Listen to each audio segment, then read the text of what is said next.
Assalamualaikum warahmatullahi wabarakatuh. Perkenalkan, nama saya Santi Agustin. Saya sebagai moderator yang akan memimpin jalannya presentasi pada kesempatan kali ini, yaitu tentang adab membaca Al-Quran dan adab berdoa.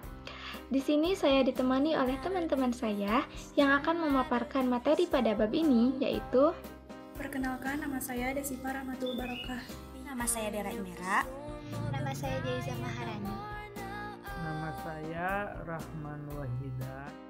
Nama saya Winiarti dari kelas 12 NIA 3. Sebelum lanjut ke materinya, jangan lupa komen, subscribe, dan share video ini. Jika kalian suka videonya bisa di-like, dan jika kalian tidak suka bisa di-dislike. Oke, langsung saja ke materi yang pertama, yaitu tentang pengertian membaca Al-Quran. Pengertian membaca Al-Quran. Dalam bahasa Arab, membaca merupakan qiraah, yang merupakan bentuk masdar dari kata qoro'a. Kata Al-Quran juga merupakan bentuk masdar dari kata qoro'a yang berarti mengumpulkan atau memadukan. Menurut sebagian ulama, hal tersebut karena Al-Quran merupakan kumpulan dari kitab-kitab suci terdahulu, bahkan Al-Quran merupakan muara bagi seluruh ilmu pengetahuan. Sementara, menurut Kamus Besar Bahasa Indonesia, membaca berarti melihat atau memahami isi dari apa yang tertulis, baik melisankannya ataupun hanya dalam hati. Dengan demikian, membaca bukan hanya menyuarakan, tetapi juga sebagai tadabbur atau melihat atau juga mengkaji. Secara terminologi, Al-Quran berarti mukjizat yang diturunkan oleh Allah Subhanahu wa Ta'ala kepada Rasulullah SAW yang membacanya merupakan ibadah. Materi selanjutnya yaitu tentang perintah membaca Al-Quran yang akan dijelaskan oleh Desifa Rahmatul Barokah. Yang kedua, perintah membaca Al-Quran. Allah Subhanahu wa Ta'ala menurunkan Al-Quran agar manusia membaca dan melakukan tadabbur terhadapnya. Adapun kelebihan Al-Quran dibanding dengan kitab suci lainnya adalah terpelihara keorisinalitasannya. Maksudnya, Al-Quran terpelihara saat diturunkan maupun setelahnya. Saat diturunkan, Allah Subhanahu wa Ta'ala memeliharanya dari upaya setan yang ingin mencuri-curi beritanya. Kemudian setelah diturunkan, Allah Subhanahu wa Ta'ala menyimpannya di hati Rasulullah SAW, kemudian di hati umatnya. Allah Subhanahu wa Ta'ala menjaga lafaz-lafaz dari perubahan, baik penambahan maupun pengurangan. Oleh karena itu, Allah Subhanahu wa Ta'ala menganjurkan manusia agar membaca baik dari Al-Quran maupun dari sunnah Nabi. Allah Subhanahu wa Ta'ala berfirman dalam Quran surat Al-Alaq ayat 1 yang berbunyi, A'udzu billahi minasyaitonir rajim. Bismillahirrahmanirrahim. Iqra bismi rabbikal ladzi khalaq, yang artinya bacalah dengan menyebut nama Tuhanmu yang menciptakan. Sementara dalam hadis adalah riwayat Abu Umamah yang berbunyi, An Abi Umamah radhiyallahu anhu qala sami'tu Rasulullah sallallahu alaihi wasallam yaqulu iqra'ul Qur'ana fa innahu ya'ti yaumal qiyamati syafi'an, rawahu Muslim. Materi selanjutnya tentang adab membaca Al-Quran yang akan dijelaskan oleh Winiarti dan Dera Imera. Membaca Al-Quran. 1. Orang yang membacanya. Orang yang hendak membaca Al-Quran berwudu terlebih dahulu dalam posisi sopan dan tenang dengan menghadap kiblat serta posisi kepala menunduk menghadap Al-Quran. Kedua, ukuran bacaannya. Dalam membaca Al-Quran, khususnya terkait dengan banyak atau sedikitnya, maka hal tersebut dikembalikan kepada kebiasaan membaca masing-masing individu. Misalnya di kalangan sahabat Nabi seperti Utsman bin Affan, Zaid bin Thabit, Ibnu Mas'ud, dan Ubay bin Ka'ab menghatamkan Al-Quran 1 minggu sekali. Sementara Sofyan Ats-Tsauri menganjurkan agar dalam membaca Al-Quran tidak kurang dari 100 ayat dalam setiap harinya. Yang ketiga, murotal. Kita disunahkan dalam membaca Al-Quran itu dilakukan dengan murotal. Nah, membaca murotal berarti membaca secara perlahan, tidak serampangan dan tergesa-gesa. Hal ini dimaksudkan agar hak-hak huruf Al-Quran dari setiap makhraj huruf dan tajwidnya terpenuhi. Selain itu, agar si pembaca juga dapat menghayati dan memahami maknanya, dan inilah yang dimaksud dengan tadabbur ayat. Membaca dalam cara murotal ini juga dianjurkan oleh Allah Subhanahu wa Ta'ala dalam firman-Nya, yaitu Quran Surat Al-Muzammil ayat 4, yang artinya atau lebih dari seperdua itu, dan bacalah Al-Quran itu dengan perlahan-lahan. Yang keempat, menangis. Di dalam Al-Quran banyak terkandung ayat-ayat tentang ancaman serta janji-janji Allah Subhanahu wa Ta'ala, khususnya yang terkait dengan hari akhirat. Jadi sudah sepatutnya orang yang membaca Al-Quran merenungi dan meresapi kandungan ayat-ayat tersebut, sehingga secara tidak sengaja akan keluar dengan sendirinya cucuran air mata. Nah, hal inilah yang sesungguhnya akan membuat khusyuk di dalam membaca Al-Quran. Lalu, memperhatikan hak-hak ayat. Nah, di antara adab membaca Al-Quran adalah memperhatikan hak-hak ayat. Nah, tapi hak-hak ayat yang dimaksud di sini bukan terkait dengan makhraj huruf atau tajwid. Nah, karena yang tadi kan sudah disebutkan di sebelumnya. Tapi hal ini terkait dengan adanya ayat-ayat sajdah. Nah, apabila seseorang membaca ayat sajdah, maka hendaklah ia tidak melanjutkan bacaannya, tetapi ia melakukan sujud terlebih dahulu. Nah, demikian pula apabila seseorang mendengar ayat sajdah yang dilantunkan, maka sudah sebaiknya ia bersujud karena mendengar ayat tersebut. Baca Al-Quran dengan ta'ud. Dianjurkan bagi siapa saja yang hendak membaca Al-Quran membaca ta'ud terlebih dahulu.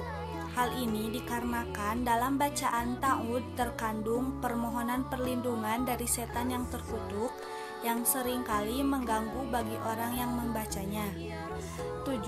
Membaca dengan suara lembut.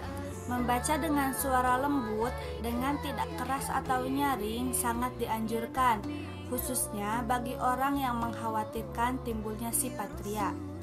Sementara apabila tidak khawatir terjadi riya dan tidak mengganggu orang yang sedang sholat atau dalam rangka syiar agama, maka membaca Al-Quran dengan suara keras itu dianjurkan, karena hal tersebut lebih membangkitkan semangat bagi pembacanya. Selain itu, bisa mengusir rasa ngantuk dan meminimalisir sifat malas saat membaca Al-Quran. 8. Membaca Al-Quran dengan suara yang merdu dan berurutan. Apabila kita membaca Al-Quran dengan suara yang merdu, itu tentu dianjurkan. Kandungan Al-Quran dengan tata bahasa yang bagus apabila dikombinasikan dengan lantunan suara Al-Quran yang merdu, maka akan menambah keindahan Al-Quran. Mengenai hal ini, terdapat hadis dari Abu Sa'id bin Abi Waqqas. Rasulullah SAW bersabda, "Laisa minna man lam yatagonni bil qurni," rawahul Abu Daud, yang artinya siapa saja yang tidak melakukan Al-Quran maka dia bukan termasuk golonganku. Hadis riwayat Abu Daud. Selanjutnya, materi tentang pengertian berdoa yang akan dijelaskan oleh Jaiza Maharani. Materi tentang pengertian ada berdoa. Doa merupakan permohonan, harapan, dan memuji kepada Allah Subhanahu wa Ta'ala.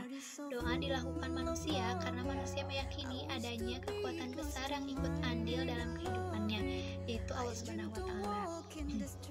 Menurut Ibnu Al-Qayyim, doa merupakan sebab paling kuat dalam menolak sesuatu yang tidak diinginkan dan sebab paling kuat juga bagi sesuatu yang diinginkan. Doalah yang menolak, mengobati, mencegah timbulnya masalah, bahkan melenyapkan atau meringankan masalah itu. Allah Subhanahu wa Ta'ala menganjurkan kepada seluruh umat manusia untuk berdoa kepadanya, dan Ia menyatakan bahwa dirinya dekat. Dalam hal ini Allah Subhanahu wa Ta'ala berfirman dalam Al-Quran surat Al-Baqarah ayat 186 yang artinya, "Dan apabila hamba-hambaku bertanya kepadamu tentangku, maka jawablah bahwasanya aku adalah dekat.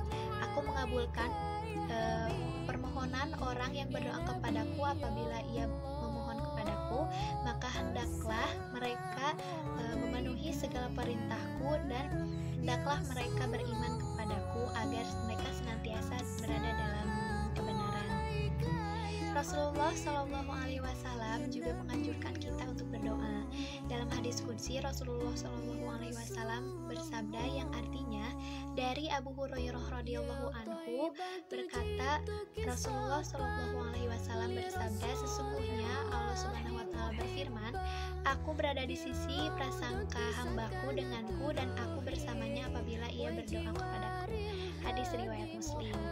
Nah, doa terbagi menjadi dua. Yang pertama ada doa masalah, yang kedua ada doa ibadah.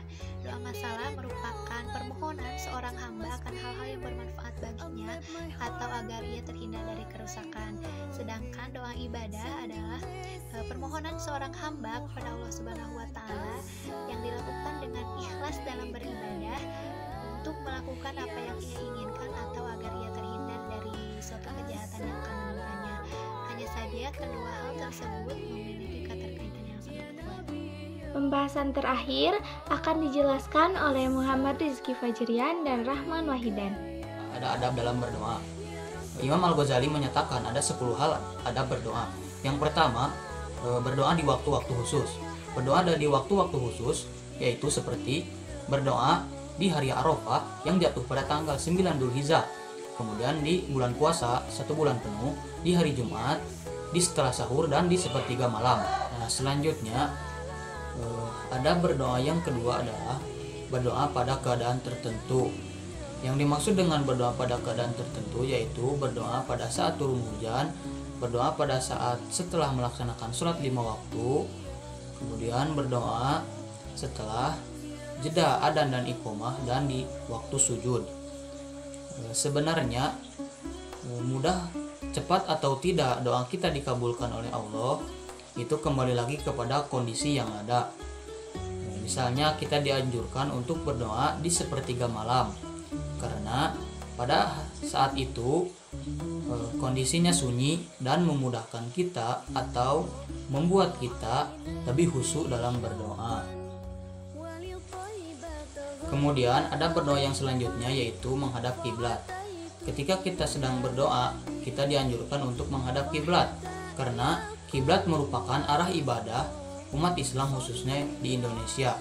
Kita juga dianjurkan untuk mengangkat kedua tangan kita dan meregangkannya sampai sejajar dengan bahu.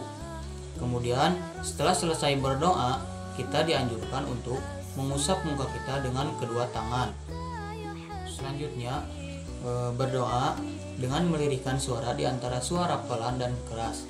Melirihkan suara yang dimaksud adalah berdoa tidak dilakukan dengan berdiam atau di dalam hati. Tidak juga dianjurkan untuk berteriak-teriak, apalagi dengan suara yang keras. Berdoalah dengan suara yang sedang, apalagi berdoa ketika kita sedang berdoa di depan orang banyak.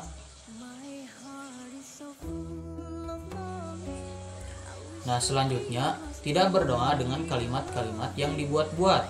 Sebaiknya dalam berdoa dilakukan dengan doa-doa yang maksur atau doa-doa yang berasal dari Al-Quran atau juga doa-doa yang berasal dari Rasulullah SAW. Hal tersebut dilakukan karena terkadang seseorang berdoa memohon kepada Allah Subhanahu wa taala, tetapi sesungguhnya hal tersebut tidak mengandung masalah. Mengapa? Karena di antara adab berdoa yang tidak kalah pentingnya adalah kesucian batin. Etika berdoa seperti ini kurang diperhatikan oleh seseorang yang berdoa. Padahal salah satu kunci terkabulnya, salah satu kunci suksesnya doa adalah kesucian batin. Kesucian batin ini dapat dilakukan dengan bertaubat dan berupaya mengembalikan kezaliman yang pernah dilakukan dan bersemangat di dalam berdoa.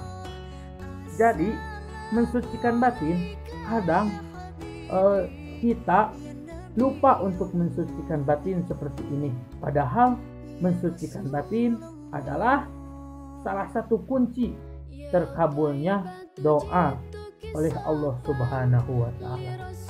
alhamdulillah sesi pemaparan materi dari awal sampai akhir telah selesai. Untuk selanjutnya yaitu sesi tanya jawab. Silahkan jika ada yang ingin ditanyakan bisa ditulis di kolom komentar. Insya Allah nanti kami akan menjawab satu persatu. Dan mungkin dari kami dicukupkan sekian. Wallahul muwaffiq ila aqwamit thoriq. Wassalamualaikum warahmatullahi wabarakatuh.